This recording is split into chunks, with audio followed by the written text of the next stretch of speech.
बिल्कुल, और पाकिस्तान दे भी रहा है आबिद लतीफ साहब। जैसे भी आपने 2019 का जिक्र किया ना, मसला ये कि भारत इस चीज को मानता नहीं है। वो 2019 की शिकस्त को भी ऐसा नैरेटिव बना के अपनी आवाम के सामने उनका मीडिया पेश कर रहा है कि वो अभिनंदन कोई हीरो था उनके लिए और सिविल अवार्ड भी उसे दिया गया, मगर हकीकत वही है जो कि हमने दुनिया को दिखाई कि कैसे हमने उसको पकड़ा और फिर सिर्फ जज्बे खैर सगाली के तहत हमने उसको वापस किया। कमर साहब, आपकी तरफ आती हूँ। पूरी दुनिया में अभी आया है कि भारत दहशतगर्दी में मुलव्विस है। स्पेशली अगर हम पाकिस्तान की बात करें, कुलभूषण यादव इसकी सबसे बड़ी मिसाल है। फिर बलोचिस्तान में अपनी प्रॉक्सीज को एक्टिव कर देना, जिसका डीजी भी अक्सर अपनी प्रेस कॉन्फ्रेंस में जिक्र करते हैं, वो भी किसी से ढकी छुपी नहीं। पाकिस्तान के अलावा कनाडा भी, कैनेडियन गवर्नमेंट भी इस चीज को बारहा कह चुकी है कि भारत वहां भी दहशतगर्दी में मुलव्विस है। फिर श्रीलंका की तरफ से भी ऐसे हमने बयानात सुने। इवन खुद अमेरिका इस चीज को एक्सेप्ट करता है। फिर एक भरपूर तरीके की कार्रवाई क्यों नहीं होती? ये जो तीन लोगों का गठजोड़ है, अजीत डोवल, अमित शाह और नरेंद्र मोदी। देखिए, ये बड़ा अच्छा सवाल आपने किया है। पहली बात तो ये है कि बेसिकली इंडिया को मार ही वहां से पड़ी जब कनाडा की पार्लियामेंट के अंदर कनेडियन वजीर आजम ने कहा कि इंडिया की जो डीप स्टेट है वो कनेडियन सिटीजन्स को कत्ल करने में इन्वॉल्व है। उसके बाद रॉ का जो ऑपरेशन है नॉर्थ अमेरिका में, वो खत्म कर दिया गया था। ये रिमेंबर याद रखे, 50 साल बाद ऐसे हुआ था कि रॉ की presence north America in United states और कनाडा में नहीं रही। पहली बात। दूसरी बात यह है कि अब दुनिया में कोई मुल्क भी जब ये बात करेगा इंडिया के हवाले से आएगी तो कोई मानता ही नहीं है, क्योंकि सारे के सारे जो फाइव आइज इंटेलिजेंस के मुल्क हैं, जिसमें अमेरिका, बर्तानिया, कनाडा, ऑस्ट्रेलिया, यूके है और न्यूजीलैंड है, इन सबको ये पता चल गया कि ये तो हमारे मुल्कों के अंदर आके बंदे मरवा रहे हैं। हाँ। तो पाकिस्तान के हवाले से इनके नैरेटिव को हम कैसे माने? तो उनको समझ आ गई कि ये they are involved in transnational repression. और इसके ऊपर अमेरिकी कांग्रेस में भी खैर बात हुई थी, लेकिन वो बात कहीं और चलेगी, गवर्नमेंट चेंज होगी वहां पे। तो सवाल यहां पे ये पैदा होता है कि पाकिस्तान के हवाले से वो अपना नैरेटिव दुनिया को नहीं मनवा सके। ये इस वक्त एक बंदा है, उसका नाम है अजीत डोवल। अजीत डोवल एक टेक्नोक्रेट है जिसने नरेंद्र मोदी के दिमाग को कैप्चर किया। और आप देखें सारी चीज के अंदर भारत के minister for external affair doctor Jaishankar आपको कहीं नजर नहीं आएंगे। जब कल इन्होंने हमला किया है तो उस हमले के बाद डॉक्टर जयशंकर ने दुनिया में टेलीफोन ही किए, नेशनल सिक्योरिटी एडवाइजर दुनिया में फोन कर करके बताता रहा, बिकॉज ये जयशंकर की स्पेस ही नहीं है। और कहा जाता है कि भारत के अंदर जो पाकिस्तान की बात आती है तो भारत का वजीर खारजा की कोई वैल्यू नहीं रहती, सिर्फ और सिर्फ वैल्यू जो बढ़ जाती है वो वजीर आजम और अजीत डोवल की। बिकॉज अजीत डोवल का माइंडसेट है ये बंदे मारना, सिखों को मारना, अमेरिका कनाडा के अंदर, पाकिस्तान के अंदर ये करना। और मुझे अफसोस ये है कि 1.4 बिलियन लोगों को कौन खतरे में डाल रहा है? एक वो बंदा जो अनइलेक्टेड है और उसका नाम Ajit Doval national security adviser है। वो अनइलेक्टेड है, उसके पास उसकी कोई कॉन्स्टिट्यूएंसी नहीं है, लेकिन उसने 1.5 अरब आबादी के वजीर आजम को हाईजैक कर लिया है। और वो कभी किसी जगह लड़ाई शुरू करवा देते हैं, कभी चाइना, कभी पाकिस्तान, कभी कनाडा, कभी अमेरिका, और बाद में फिर तरले मिलते हैं, माफिया भी मांगते हैं कि अब हमें, और फिर रोते भी हैं कि हमारे साथ कोई देता नहीं है। अब वो कहते हैं हमारा साथ बिल्कुल नहीं देता। और सिफारती तौर पर भी हम बहुत मजबूत पोजीशन में इस वक्त। आप लोग हमारे साथ ही रहिए, ये तज्जिया हम आप लोगों से मजीद भी इस पर बात कर। अभी अपने रावलपिंडी क्रिकेट स्टेडियम के करीब भारतीय ड्रोन मार गिराया गया है, इसको इंटरसेप्ट किया और इस तरीके से हम नाकारा बना रहे हैं। तो आपको बताएं कि 2 अफराद इसके नतीजे में जख्मी भी हुए हैं। बिल्कुल, ये जो हम ड्रोन से मुतालिक आपको खबर दे रहे हैं, आबिद लतीफ साहब हमें ज्वाइन किए हुए हैं। आबिद साहब, अभी खबर है ताजा तरीन, रावलपिंडी में एक ड्रोन मार गिराया है और एक अटक में जो है वो भी भारतीय ड्रोन मार गिराया है। तो पाकिस्तान तो भरपूर तैयार है और बता भी रहा है जहां जहां से ड्रोन हमला भारत कर रहा है वहां वहां उसको मुंह की खानी पड़ रही है।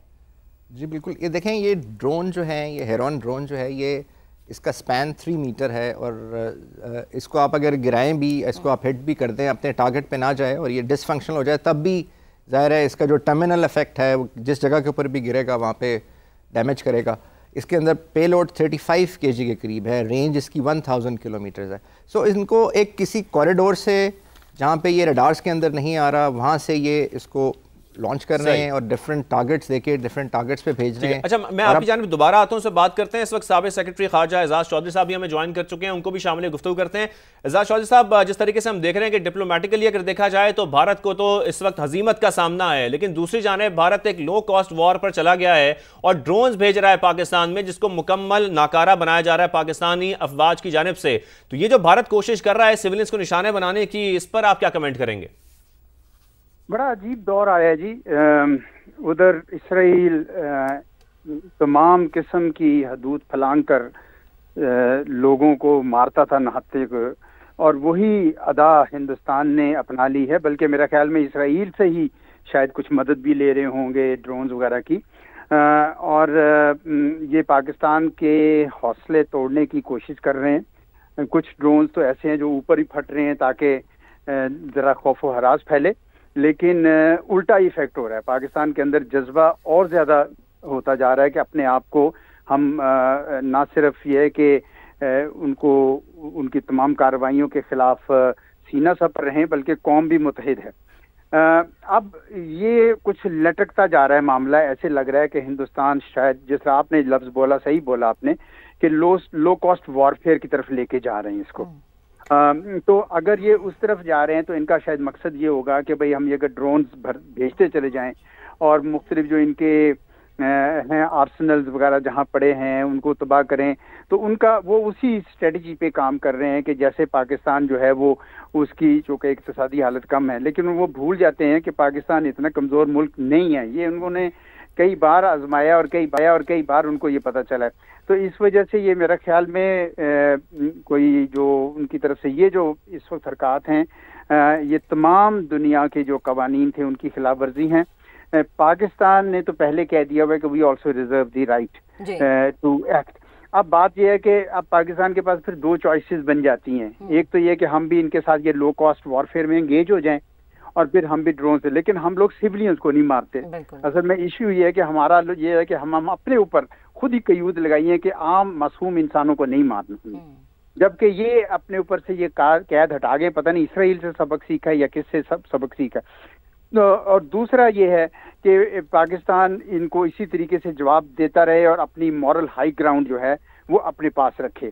तो पाकिस्तान शुरू में तो मेरा ख्याल यही करेगा जो मैं सजेस्ट कर रहा हूँ, लेकिन एक सब्र, यानी एक हद होती है ना जी, उसके बाद फिर आपका सब्र का पैमाना लबरेज हो जाता है, तो फिर आप वो करते हैं जो आपको करना है। ये मैं समझता हूँ कि ये बड़ा ठीक है। एजाज साहब अभी साथ रहिएगा, अपने नाज़रीन को एक अहम खबर देंगे कि अफवाज पाकिस्तान ने 25 इस्राएली साख्ता हेरोब ड्रोन्स को मार गिराया है।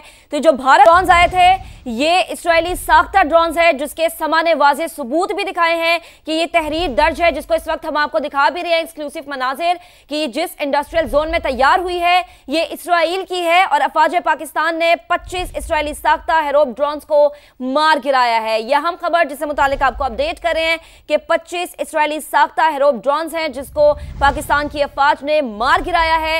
एक दफा फिर से भारत को सुबकी का सामना हुआ है, मुंह तोड़ जवाब दिया है। अब ये भारत और इसराइल का गठजोड़ है। एक ही तस्वीर के दो रुख हैं, दो शक्लें हैं, एक है नेतन्याहू और एक है दहशतगर्द कसाब मोदी सरकार। और इसी से मुतालिक आपको अपडेट भी करेंगे। पाकिस्तानी अफवाज ने 25 इस्राएली हेरोब ड्रोन्स को मार गिराया है। भारत के 5 जदीद तैयारों, ड्रोन्स और मुतादिद पोस्टों को हमने तबाह किया। भारतीय फौज हलाकतों के बाद बौखलाहट का शिकार हो गई है और अब ये घटिया हरकतों पर उतरी है कि सिविलियन आबादी को नुकसान पहुंचाया जा रहा है। एजाज साहब आपकी तरफ आते हैं। हमने देखा कि पहले 3 राफेल तैयारे गिरते हैं, वो भारत तो मान नहीं रहा, लेकिन CNN ने इसकी तस्दीक कर दी। फिर हमने देखा कि अब ये हजीमत का सामना है कि जो ड्रोन भेजता है सपोर्ट इसराइल इनको कर रहा है, लेकिन वो ड्रोन हमारी फौज जो है भरपूर तरीके से नाकाम भी बना रही है, उसको गिरा भी रही है। अब ये मुझे आप बताइएगा कि आलमी सतह पर या सफारती सतह पर या इवन अपनी ही अवाम में या अवामी सतह पर जो भारत की अवाम है उसमें क्या मोदी सरकार की अब इज्जत बाकी रह गई है? क्या शक्ल लेके जाएंगे? अभी बिहार के इलेक्शन आने वाले हैं जी। उन्होंने अपनी अवाम को तो पहले ही बहुत ज्यादा चार्ज अप किया है। ठीक है, सवालात उठ रहे हैं कि ये पहलगाम तो सिक्योरिटी फेलियर था, इंटेलिजेंस फेलियर था, लेकिन उसके बावजूद उन्होंने इतना चार्ज अप किया हुआ है कि मैं देख रहा हूँ कि शशि थरूर जैसे बंदे भी जो हैं वो उसी वार हिस्टीरिया का शिकार हो गए हैं। तो ये तो मुझे लग रहा है कि शायद वो इसी धुन में चलते रहेंगे और वो चाहते हैं कि किसी इस तरह का माहौल बन जाए कि वो अपने इलेक्शंस जो हैं ना सिर्फ बिहार का, बाद में जो यूपी या और आने वो भी जीतें। पर मैं ये कहता हूँ कि इंटरनेशनल कम्युनिटी क्या कर रही है इस वक्त, जबकि उनको नजर आ रहा था इंटरनेशनल कम्युनिटी को कि भाई इसमें कोई सबूत नहीं दिए थे उन्होंने, तो किस बात का वो एक्शन ले रहे हैं? वो कहते हैं जी हम रिस्पांस कर रहे हैं। रिस्पांस कहाँ कर रहे हैं? आप तो एक्शन ले रहे हैं। रिस्पांस तो हमने करना है या नहीं करना है, लेकिन आप तो एक्शन ले रहे हैं। तो वो ये जो इंटरनेशनल कम्युनिटी है वो मेरे ख्याल में मुझे अमेरिका के ऊपर अब थोड़ा शक हो गया कि वो उधर दूर पांच से तो बयानात दे रहे हैं, लेकिन कोई कोई ठोस कदम नहीं उठा रहे कि आके कोई जंग को रुकवाने के लिए, उधर कोई होश के नाखून हिंदुस्तान को दिलवाने के लिए। सिर्फ ईरान के वजीर खारजा और सऊदी अरब के वजीर खारजा को मैंने देखा है, मुझे नहीं पता वो सही खबर है कि नहीं, कि वो शायद दिल्ली में गए हुए थे, इनको मिल रहे थे। तो ये लोग कोशिश कर रहे हैं, दोनों ममालिक इनके साथ, दोनों के साथ पाकिस्तान की बड़ी पुरानी वो है, अच्छे ताल्लुकात हैं। तो मेरे ख्याल में ये जरूरत है इस बात की कि इनको अकल दिलाई जाए, क्योंकि जब पाकिस्तान ने रिएक्ट किया इस वक्त तो ये बहुत ऊपर चला जाएगा पारा इसका जंग का, और उसमें फिर ये एस्केलेशन को कोई रोक नहीं सकता। तो दोनों मुल्कों के अवाम के लिए इंतहाई खतरनाक होगा। ये इनको समझाने की जरूरत है कि आप हमें हमले तो कर रहे हैं, लेकिन हम पसपा कर रहे हैं हर हमला, आप इसको आगे मत बढ़ाइए। अगर बढ़ाएंगे तो ये मामला जो है ना बड़ी दूर तक चला जाएगा। मैं इसी तरफ आ रहा था कि पाकिस्तान तो एस्केलेशन नहीं चाहता, और हम नहीं चाहते हैं, और हम ये जानते हैं कि पूरे खित्ते का अमन खराब होगा अगर एस्केलेशन हो जाती है, लेकिन पाकिस्तान सलाहियत रखता है, वो भी हम सब जानते हैं। लेकिन फिर जब दूसरी जानब हम ये भी देखते हैं कि पहलगाम वाक़े के बाद पाकिस्तान ये कहता है कि भाई हम कोऑपरेट करने के लिए तैयार हैं, लेकिन भारत इस पर भी नहीं मानता। तो भारत तहकीकात से खौफजदा क्यों है फिर? इसलिए क्योंकि इस दफा पाकिस्तान बिल्कुल ठोस बुनियादों पे पाकिस्तान का मुद्दा है। पाकिस्तान का जो बयानिया है, पाकिस्तान का जो नैरेटिव है, वो यानी 100% सच्चा है, और इसीलिए पूरी कौम भी हमारे साथ है और बैनुल अक़वामी बरादरी ने भी इंडिया का साथ नहीं दिया। लेकिन चूंकि इन्होंने खुद इतना ज्यादा रेटरिक बढ़ा दिया था, जिसके ये कैदी बन गए थे मोदी सरकार के, अब हमें कुछ करना पड़ेगा वरना खत्म हो जाएंगे ये मोदी सरकार और ये बीजेपी की जो हुकूमत है, ये इस शिकस्त को सह नहीं सकेगी। इसलिए ये पूरा दाव लगा रहे हैं, और यही मैं आपको बता रहा हूँ कि अगर ये एस्केलेशन की तरफ जाता रहा तो ये नहीं कि ये खैर से रहेंगे। पाकिस्तान का तो चले हमारा भी बहुत खून बहेगा, लेकिन इनका भी बहुत खून बहेगा, ये मत लेके जाएं उस रास्ते पे। अभी तक मैं समझता हूँ पाकिस्तान ने जिस हौसले का और जिस जिम्मेदारी का सबूत दिया है, मुझे तो फख्र है अपनी कौम पर और अपनी अफवाज पर कि हमने कम से कम अपनी यानी बहादुरी से उनके हर हमले को वो किया है। लेकिन ये बढ़ाना उनके भी हक में नहीं है। ये जितनी अपनी बात कर रहे हैं ना कि हम जी चाहे चीन की बजाय सारी सरमायाकारी इधर आ जाएगी, ये हो जाएगा, वो, ये कुछ नहीं आएगा फिर। ये समझें कि वो यानी उनको सब कुछ फायदा हो जाएगा, ऐसा नहीं होगा। तो इस वजह से अकल के जिसे कहते हैं ना, उसको पता नहीं कहाँ चली गई उनकी, उसको लाने की जरूरत है वापस। वो अपना सोचें कि ये क्यों पूरे खित्ते का मुस्तकबिल जो है दाव पे लगा रहे हैं।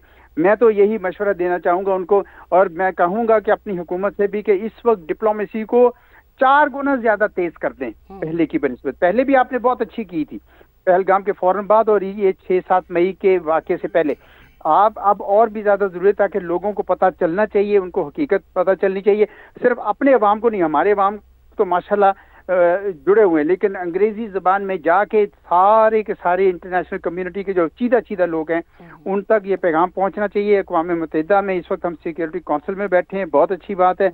और सबसे बढ़कर मैं समझता हूँ कि चीन के पास फौरन ही कोई ना कोई एनवॉय जाना चाहिए, और चीन के साथ मुकम्मल मुझे यकीन है कि हो रही होगी। जी। मैं ऐसे नहीं कह सकता क्योंकि मैं हुकूमत में नहीं हूँ, लेकिन मुझे ये पता है कि हो रही होगी। वो बहुत ही अहमियत की हामिल है, क्योंकि हिंदुस्तान सिर्फ वही जबान समझता है ताकत की कि भाई इनके पास भी हाथ में पत्ते हैं। तो अगर 2 फ्रंट सिचुएशन होती है तो उससे वो बहुत घबराते हैं। तो ये मेरा तजिया जी।